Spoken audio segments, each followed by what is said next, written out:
Okay, good morning guys. So this is Sir DV again to discuss to you the continuation of our topic on uh, deformation and strains. So last time we actually talked about the finite strain tensors upon which some formula were derived here, as you can see in my lecture. So the Lagrangian and the Eulerian finite strain tensor, as you can observe here, is a little bit uh,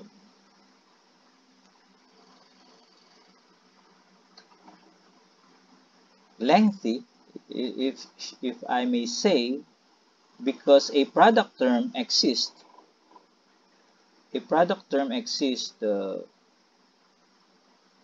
somewhere here, no? In this last expression. So there's a third expression which is actually constitute the product term of uh, the displacement gradients. Okay, so you call this the displacement gradients uh, J, and here the displacement gradients K. Okay, as we have derived from our previous discussion. Okay, so this is the product. And take note that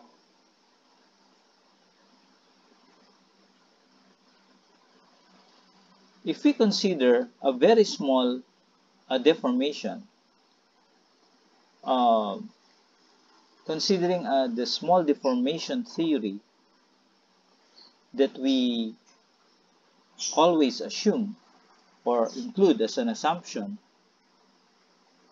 this gradient so small that it becomes or it approaches a value of 0 at a certain point in time, okay, such that if we would take a look at the Lij and the Eij's here, they are actually uh, very much similar, but of course not equal, since the two expressions are simply the sum of the displacement gradients defined on the basis of the Lagrangian and on the basis of the Eulerian. So parang pareho na rin sila, di ba? Okay? So this is now the reference and the foundation upon which the infinitesimal strain tensors, which are widely used today, rather than these finite strain tensors, is used because of its simplicity, of course, no, in determining the final value of the strains. And if we consider the displacement gradient being very small, the product term actually vanishes. And also the nonlinearity of the term is discarded because of this assumption. So this nonlinearity is very important for us because when we do some mathematical analysis on this, our procedure and programs, especially in finite element modeling, is reduced in terms of its uh, cost, or when I say cost, I'm referring to the amount of memory you need for the data to be processed. Okay, and this simple equation will therefore be the basis of our strain analysis later. Of course, it's still expressed in terms of the Lagrangian and in terms of the Eulerian. So for the relative displacement, we try to recall what we did last time on this particular particle motion, wherein the definition of your particle P moving to P prime and the definition of the particle P deformed to a point Q moving to Q prime there is actually shown. Okay, so this is dx. This is actually your big x here, and this is simply your x plus dx. Okay?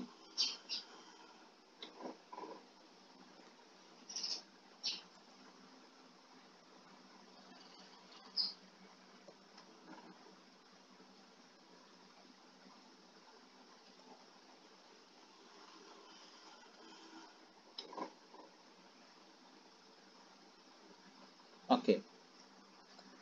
So if this is now your x, of course, the movement of your p to p prime constitute a small letter x there, such that this displacement, which is the relative displacement u, is defined on the basis of the small x minus the capital X or the big X here.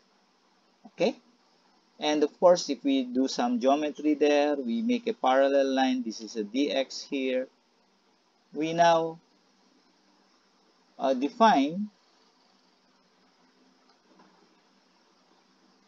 okay, a new triangle here. Okay, a new triangle which is of more importance to us now because it defines now your differential u, which will be the basis of our discussion here in this particular topic.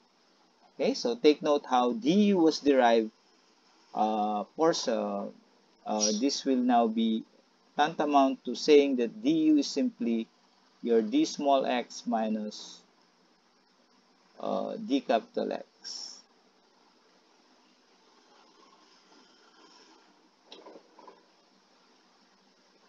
Okay? Okay, so we now consider differential dui.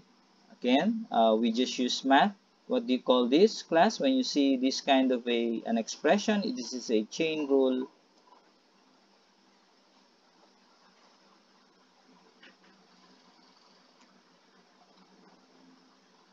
Application. So if you make a division, so cross multiply this, you have a dui over dxj is simply the partial of ui over with respect to xj. Okay. So recall now that this is simply the j, the displacement gradient in the material coordinate definition, and not the Jacobian. Okay, so j is not the Jacobian. The reason why I insist here, because a lot of students confuse the j on my lecture as the Jacobian. When I ask them to solve for j, they are solving actually the Jacobian of the deformation gradient. Okay, for this particular differential now, we can conclude that your dui is simply j dxj. And there's a way on how to look into the value of j here as to the decomposition of two values, which is called the linear component of the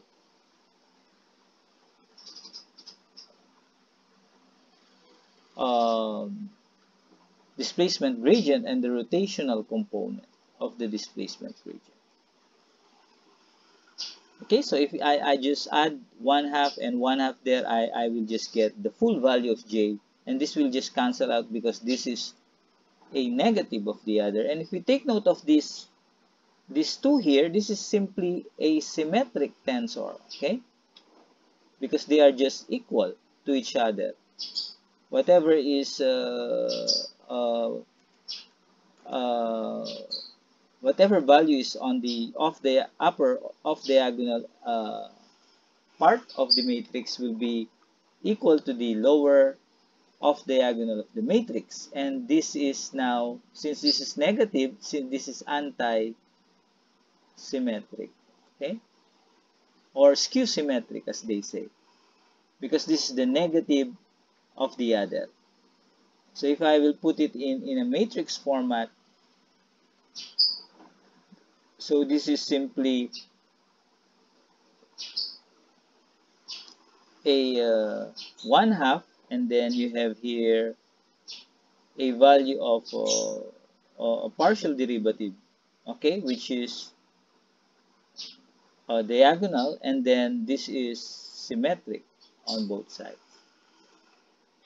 Okay, so this is the part that's linear, while the part that is nonlinear or non-symmetric rather, rotational, has a 0 diagonal, and this is anti-symmetric. Okay, so when you say anti-symmetric,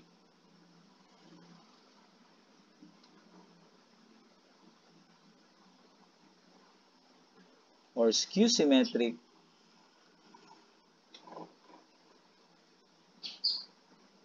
the values here are simply the negative of the values on the other off diagonal parts.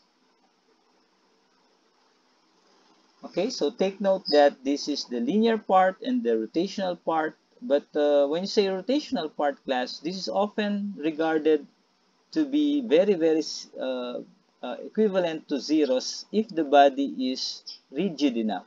So when we're talking of steel and concrete, we can assume that this rotational tensor is almost 0, because no way will the particle rotate with respect to its to the vicinity of the other particles when the contact between particles are so rigid, no? But of course, if we are talking of soft materials, this must be considered. So the above equation can also be written in this form. If you want to look into it, it's simply a J transpose, J minus J transpose there. Okay, so again, this is the linear part and this is the rotational part. We also know that the rotation tensor is anti-symmetric or skew symmetric, and the off-diagonal elements on the upper and the lower are actually the same in magnitude, but of course negative in sign. And we can convert that in terms of vectors because we want to save, okay, we want to save space.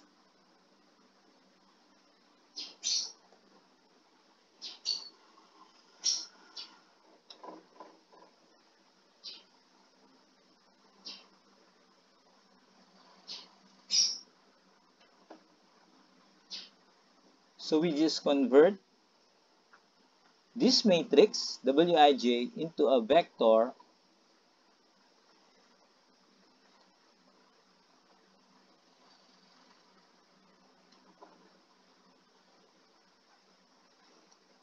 W sub I.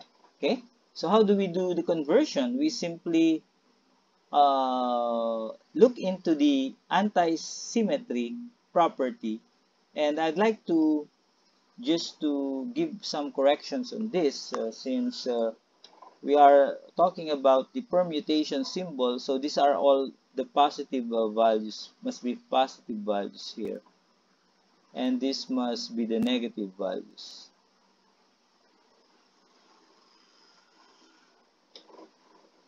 Okay, so this is negative.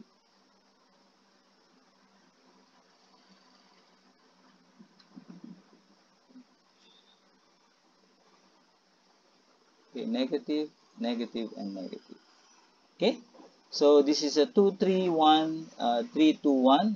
This is negative. This is a 3, 1, 1, 3 negative, and this is a 1, 2, 2, 1 negative. Okay, so if you will look into the position of the matrix there, your off diagonal is 0, or sorry, your diagonal is 0, and the ones that are negative are the 3 2's here, you have a negative sign. The 1 3 here, you have a negative sign, and the 2 1 is negative. So these are the positive signs. Okay, so this is how the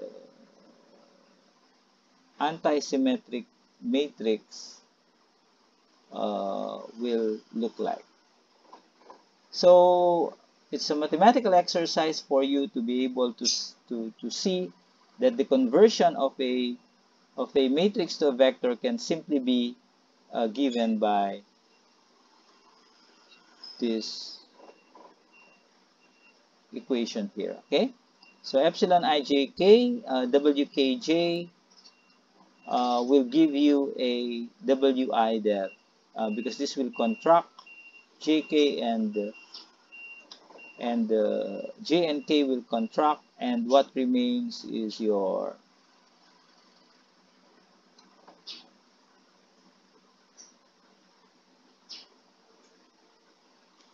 your I subscript to make this a wi. Of course, the 1/2 there simply takes the coefficient 1/2 here on the rather here now on the rotational component. So finally, your dui can be expressed now in terms of a linear and rotational component. So dui is simply lij plus wij dxj. And note that displacements are described by translation and rotation. For rigid bodies, the term wij becomes 0 so that the above equation can be written in the following form. This is what I'm telling you a while ago, that maybe in steel and concrete we can assume that the material is almost rigid enough to prevent a particle rotation with respect to its adjacent, to the adjacent particles. So dui now will simply be equal to lij dxj because wij becomes 0. And if we divide this by a magnitude, okay, of the position of the vector in the Lagrangian description, which is simply the this is a norm, no?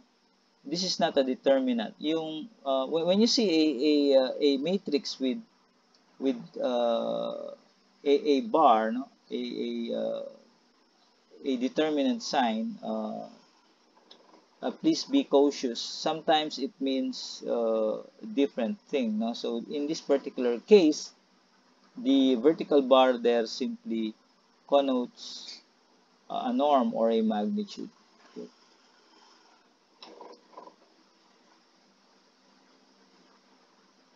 So if you are solving problems in your reference on the maze reference, I don't know if you are opening your reference. So this is simply dx is simply the square root, okay? The square root of dx1 squared plus dx2 squared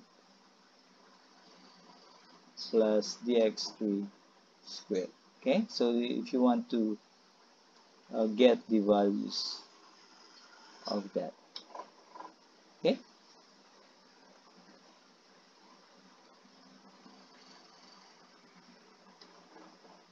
So we know also a fact that this is a displacement over the original length, Lagrangian length. This is original length, the undeformed length. And this is what? This is simply the strain. Okay? We know that strain is simply the deformation or the displacement all over the original length. So this is simply Li. Okay? And this is an Lij, the derivative of a vector divided by the magnitude is simply a unit vector, which is nj. Okay, and take a look. This is actually very similar to the stress vector sigma I or sigma j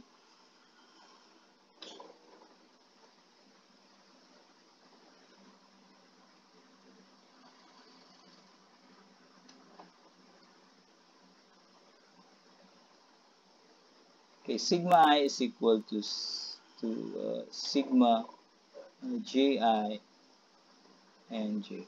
Okay, so this is the same as the stress vector or the traction vector. This is now the strain vector or the linear strain vector.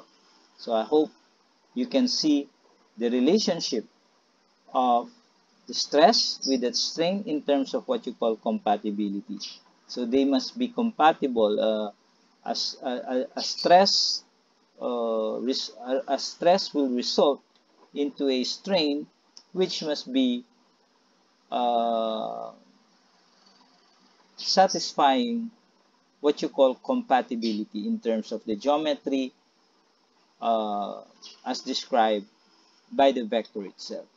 Okay, so thank you very much for listening. So I'll cut my lecture at this point, and I'll see you on the next video to discuss some more interpretation of the linear string tensor.